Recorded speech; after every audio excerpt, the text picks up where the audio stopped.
Olá, está no ar mais um Arquivo Musical, um programa que vai contar a história da música de Mato Grosso do Sul. E nesta terceira temporada nós estamos falando sobre o rock e o blues. E hoje eu recebo aqui nos nossos estúdios um dos ícones do rock sul-mato-grossense, que é natural de Coxim, mas que não só conhece o rock e o blues aqui do estado, como é uma das pessoas que eu conheço que mais sabe de rock e de blues, que é o João Bosco, e que a gente conhece como Bosco Batera. Bosco Batera. Bosco, muito bem-vindo ao Arquivo Musical. É um prazer. Estou ansiosa para a gente bater aqui. aquele papo, que você vai poder contar para todo mundo aqueles papos todos que nós já tivemos pelas estradas da vida aí, tocando com Xalana e com Paulinho, todo mundo. Enfim, todo mundo. E passar um pouco da experiência também, né, para a moçada. Por isso que eu falo que é um dos ícones, né, da nossa música aqui, do nosso rock. Mas, muito legal a gente poder ter essa oportunidade. Você falou uma coisa bacana, que é a nova geração. É por isso que a gente fez o Arquivo Musical, né? Porque tantos anos com o Som do Mato e outros programas de música aqui na TV educativa, e não tinha como deixar esse material a se perder no tempo, né? A gente tem colocado no YouTube e tal, mas é muito legal para essa nova geração conhecer aí o que já foi feito, né? Exatamente, faz parte da nossa história, né? A história do estado, né? Os artistas que a gente tem por aqui e que a gente já teve, né? Sem dúvida. A gente tem que valorizar muito isso daí. Agora, Bosco, vamos lá. Natural de Coxim, a terra do pé de cedro, de Zacarias Mourão, um dos berços da música sertaneja, e você foi cair no rock and roll. Como é que foi isso lá em Coxim, cara? Como é que aconteceu? Na verdade, minha mãe é de Coxim, família tradicional de Coxim, que é a família Ferreira de Coxim. E eu nasci aqui em Campo Grande, mas fui criado em Coxim. Então, me considero coxinense, assim, de certa forma. E Coxim eu ia na festa do Espírito Santo. Eu ia muito, né? A festa do Divino, né? Espírito famosa, Santo, né? famosa. E a gente lá tinha a festa... Você tinha quantos anos nessa época, assim? Que foi 6, 7 anos. E aí foi quando eu conheci o ícone Zacarias Mourão, com a música Pé de Cedro, que a gente ouvia desde criança em Coxim, né? É um marco da nossa cultura no estado. Ele fez também a Mato Grossense. E Coxim sempre foi rico assim, em grandes artistas, né? E Zacarias Mourão é uma pessoa assim, que entrou na minha vida. Eu fiquei fascinado por todo aquele movimento. E através também do programa do Big Boy, que meu pai tinha uma caminhonete, a gente erguia aquelas antenas que vai lá no céu, lembra? Aquelas C10. Eu conseguia pegar o programa do Big Boy à noite, que era já no entardecer, que era Big Boy em ritmo de boate. Aí eu conhecia assim, os Beatles, Rolling Stones, através do Big Boy. E comecei a ter interesse por essas bandas. Então, para mim, tudo era música da boa, assim, poxa, tá valendo tudo. Ia naquelas festas ali no interior, o pessoal tocando sanfona, aí me impressionava que acompanhamento de polca era na colher na perna, assim, sabe, cara, batendo. E você é um baterista, a sua paixão pela bateria veio dessa época? Veio dessa época. Dentre todos os instrumentos, tipo assim, a sanfona, você foi olhar justo a colher batendo na perna. Olhar justo a colher. E a bateria. Porque iam muita banda de baile tocar em Coxim, bandas boas na época, né? Coxim sempre foi frequentado por grandes artistas, por exemplo. A Rita Pavone teve em Coxim. Olha só, essa eu não sabia. Ainda ganhei um beijo da Rita Pavone ainda. Fiquei vermelho que nem um pimentão, por isso. Legal. Estava dançando e deu um beijo. Assim, a gente a galera abriu uma roda assim, né? Então eu queria me achar, eu sumia da mãe e tal. Onde é que está meu filho? Estava lá, atrás do palco tinha uma janelinha. É onde ficava, quem que você via primeiro atrás da janela? O baterista. Eu olhava e falava, esse vai ser meu instrumento. Porque olha lá, onde ele joga aqueles pauzinhos, ele acerta alguma coisa. Não tem como errar, é o mais fácil que tem para aprender. Eu pensava isso. E não é nada disso. Na verdade, o baterista trabalha com a mão esquerda, mão direita, pé direito e pé são esquerdo. 4 comandos totalmente diferentes. Agora, sim, tinha alguma coisa assim na família que facilitou a sua vida de músico ou foi difícil? Não, foi difícil. Foi difícil assim pelo fato, meu pai era músico já, era boêmio, ele era um grande seresteiro, sabe? Então já tem um pezinho já tem ali, um pezinho. E eu acho que por esse lado, que ele olhou assim, porque eu tive para ganhar uma bateria de aniversário aos 9 anos de idade, quando ele me levava para fazer tarefa na Casa Paraíba, que ele tinha uma casa de secos e molhados aqui. E eu lembro que chegou uma tia, um dia antes tinha ido na Primorosa, escolhido uma pinguim branca de madrepérola, até sonhei com ela, assim, sabe? Aí no dia chegou umas tias minhas, por parte da família dele, falou, o que o Bosquinho vai ganhar de presente de aniversário? Falou, já mandei ele escolher uma bateria ali. Não faça isso.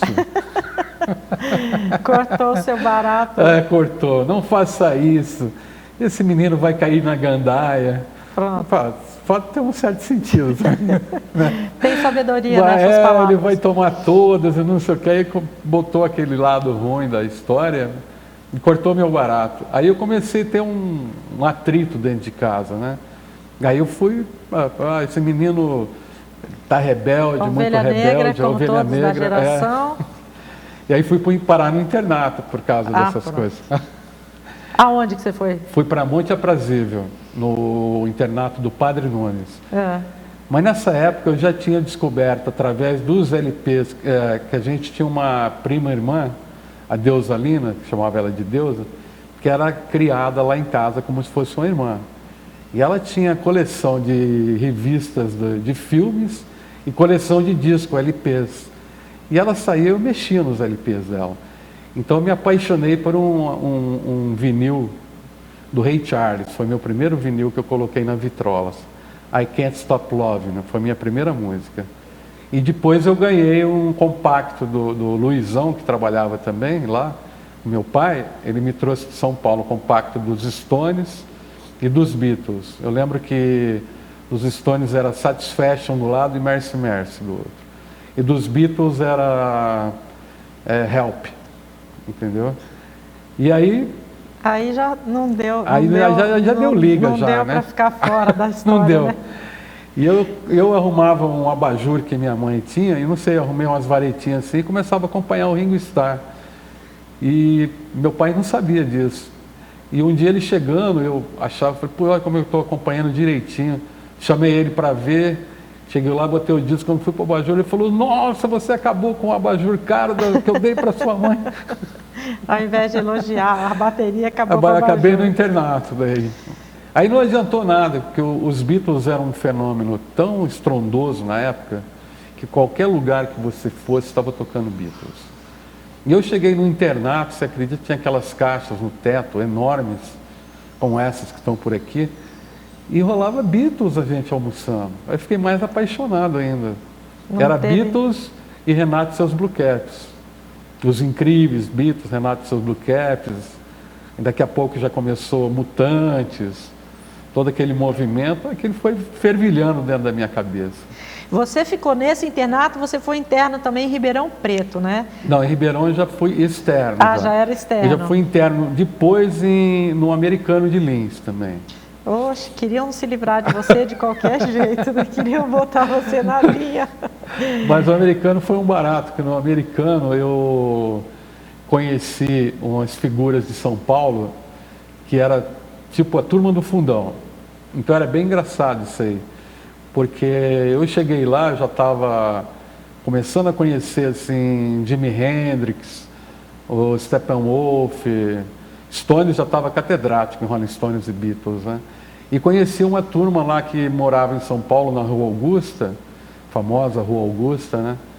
E os caras tinham discos importados do Jimi Hendrix. Aí eu acabei de trocava meu LP dos Beatles com o Jimi Hendrix, acabei de entrar na Marvel de uma vez. Aí eu falei Ribeirão Preto porque quando a gente conversou, você estava contando que a primeira banda, quando você teve em Ribeirão Preto, você montou uma banda com Lisoel Costa, sim, né, com cara? Lisoel Olha Costa. Que coisa mais engraçada isso. E tem uma história bem engraçada. Aí estava em Ribeirão Preto, eu estava numa loja de disco, aí comprando um disco, e tinha um cara lá também comprando com o mesmo gosto parecido com o meu. Aí eu encostei nele, ele também perguntou, E esse disco é legal, por que você não compra esse, aquele? Eu tenho paixão por vinil, né? Tanto é que feira de vinil, quando tem aqui, eu estou em todas. E tem a turma aqui de Campo Grande, mandar um abraço pro pessoal que curte vinil, né? Então tem essa paixão por vinil desde criança. E lá nessa loja, a gente estava comprando vinil, aí ele falou, pô, eu sou de Campo Grande. Eu falei, eu também sou lá do Mato Grosso, né? Mato Grosso, não era Mato Grosso. Na época era Mato Grosso ainda. E a gente começou eu estou tentando tocar bateria, eu estou tentando tocar guitarra, vamos montar uma banda. Já era assim, né? E aí já montaram a banda. Montamos uma banda. Aí foi legal que essa banda era uma banda bem amadora, e a gente começou a tocar em quermesse, e a banda começou a fazer um relativo sucesso, assim, repertório engraçado, tinha Alice Cooper no repertório, Raul Seixas, tudo mais. Fomos contratados para um evento grande, né? E o produtor era um cara enorme, assim, um guarda-roupa. Aí a gente está tocando Steppenwolf, tocando todo o nosso repertório, que não era muito grande, né? Aí o cara falou, agora chega de rock and roll, agora eu quero ouvir samba. Nós não sabíamos tocar samba na época. Eu falei, poxa, o buraco é mais embaixo. Vou ter que estudar um pouco, né? Esse negócio de bateria, assim, para o lado do rock já está mais ou menos, mas para a música brasileira, de uma certa forma, foi aí que eu descobri o clã do Rubinho, né, Barsotti, da escola de Centro Livre de Aprendizagem Musical do Zimbo-Trio. E comecei a fazer aula lá. E comecei. Guilherme Rondon estudou no clã também. Estudou no clã também. A Guilherme estudou no clã. Nossa, foi uma fase uma maravilhosa. Grande escola, na minha né? vida. Uma grande escola. Aliás, eu vou te falar, normalmente, assim, eu tinha um certo trauma de baterista, porque os bateristas que tocaram comigo, eles tinham uma mão pesada, né?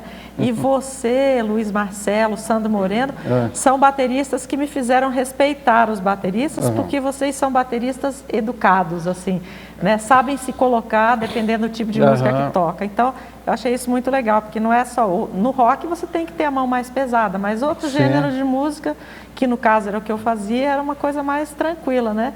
E era traumatizante você pegar um baterista maluco com a mão para pesada. tocar. E aí nada como estudar num clã para, né, saber todas as... O Binho me apresentou assim, um outro nível de bateristas, né? Que eu não conhecia. Eu tinha como herói John Bonham, o próprio Ringo Starr, Charlie Watts, o Ian Pace, o Deep Purple. Aí ele pegou e falou, não, bicho, tem os caras do jazz que você tem que ver tocar, o Buddy Rich, né? O Jenny Krupa. E nós começamos a estudar pelo método de Jenny Krupa. Tony Williams. E aí tinha os brasileiros também. Eu lembro na época que ele mandava muito eu ouvir, falava, cara, compra disco do Quinteto Violado, ele falava para mim. Essa banda é demais. Para ouvir e tocar. Para ouvir e tocar. Agora, Bosco, quando você voltava aqui para Campo Grande, nessas férias, o que tinha? O que estava rolando aqui? Quem que você encontrou? Quem que estava já na música? Quando eu voltava aqui para Campo Grande, né, quando eu estava ainda em Monte Aprazível, no Padre Nunes, eu lembro que a banda do momento estourada aqui era os Mini Boys, do Miguelito. Então, Mini Boys aqui era como se fossem os Beatles, entendeu? Ele virou espelho meu. Tem uma história assim, que uma dessas vindas para cá, você conheceu os Espíndolas, que tinha uma banda do Pasto, é isso? Isso. Eu comecei também a frequentar a casa do Espíndola, porque eu tinha um primo meu que namorava a Alzira. Aí não sei por que cargas d'água, eu também, de repente, a gente se conheceu, né? Eu conheci a Alzira com ele. E a hora que eu olhei para a Alzira, deu aquela empatia assim no olhar e a gente começou a namorar. Limou o primo? Foi meu primo, me desculpe, mas músico com músico tem aquelas coisas, artista com artista. E aí comecei a frequentar e conheci o Celito Espíndola. E ali já, não sei, arrumamos um bolgozinho e comecei a dar minhas primeiras batucadas com o Celito. Eu lembro que recentemente tinha saído o disco da Rita Lee, o Fruto Proibido, que eu acho um dos melhores discos em termos de bateria até hoje, que é meu grande amigo que toca lá, o Franklin, né? Tive o prazer depois de ficar amigo dele, tomar aula com ele também. Mas eu comecei a batucar com o Celito, Fruto Proibido e tal. Vamos montar uma banda. Montamos uma banda do Pasto. que era a Nega no baixo, Miguelito na guitarra, eu na batera, né, tentando tocar ainda, assim, mas fazia uns grooves lá. Quem que é a Nega que você fala no... A Nega é a irmã da Lenilde. É a irmã da Lenilde? Ela já era profissional. A Lenilce. Olha que legal. Bom, eu conheci as duas tocando lá na Auxiliadora, era direto, né? Ela já era baixista profissional. Olha ela que legal. tocava no Conjunto da Gapto no Rádio Clube. Que legal. E aí nós montamos a Banda do Passo, fizemos acho que umas 2 apresentações. Eu lembro que tinha um som poderoso essa banda. E o Celito, compositor, uma fase bem rock and roll do Celito. Olha só. Que é, o Geraldo tem umas coisas mais bluseiras, assim, né? Mais interessante essa. Aí tem a história Você chegou a montar a banda com o Paulo Simões e o Geraldo Roca? Cheguei, aí né, Zé no contrabaixo, o Roca na guitarra e Paulinho na outra, e eu na batera. Era o Ted Vemaguete e os Besouros Maluquete. O nome é ótimo. Paulinho que... E aí, é bom pra aí vocês chegaram a se apresentar? Chegamos, nós fizemos uns 2 shows no Rádio Clube. Eu lembro que no repertório tinha muito Bob Dylan, tinha The Band, tinha Marcianita, lembra de Marcianita? Eu não lembro do autor. E tinha também muita música de artistas de rock, assim, meio folk rock, assim, entendeu? Que eles curtem bastante essa praia, né? O folk rock. Praia. E a gente foi fazer um baile em Coxim, na festa do Divino Espírito Santo. Não era um baile, era um show no meio de uma banda de baile. A banda era da colônia, Silvolândia. Nós entramos lá e começamos a tocar, e o pessoal começou a olhar, assim, atravessado, assim. Paulinho não esquece. Aí o Paulinho virou para mim, nós já estávamos lá na 6ª música, o Paulinho falou, você tem certeza que a gente está no lugar certo? O pessoal não estava entendendo nada. Não basta ser só a terra do Bosco, né? Não basta.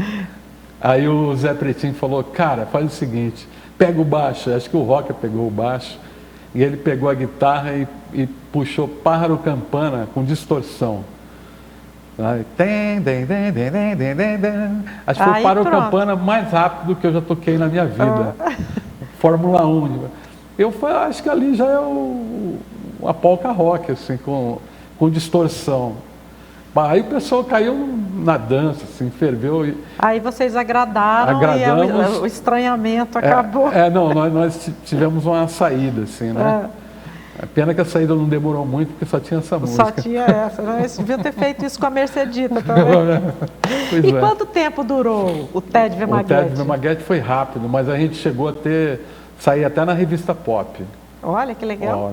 Lembra da Pop? Aham. Pop era e era tudo difícil na época, né? Sim, então, gravação, tudo era... Nem sonhava, né, em gravar alguma coisa. A gente não... Tudo pra gente era inatingível, entendeu? Você olhava, é impossível chegar lá. É impossível comprar um instrumento importado. Tudo muito caro, né? E tudo era muito difícil, né? Muito difícil. Eu estou conversando aqui com o João Bosco batera, para contar a história do rock e do blues no Mato Grosso do Sul. A gente para um intervalo, daqui a pouco estaremos de volta.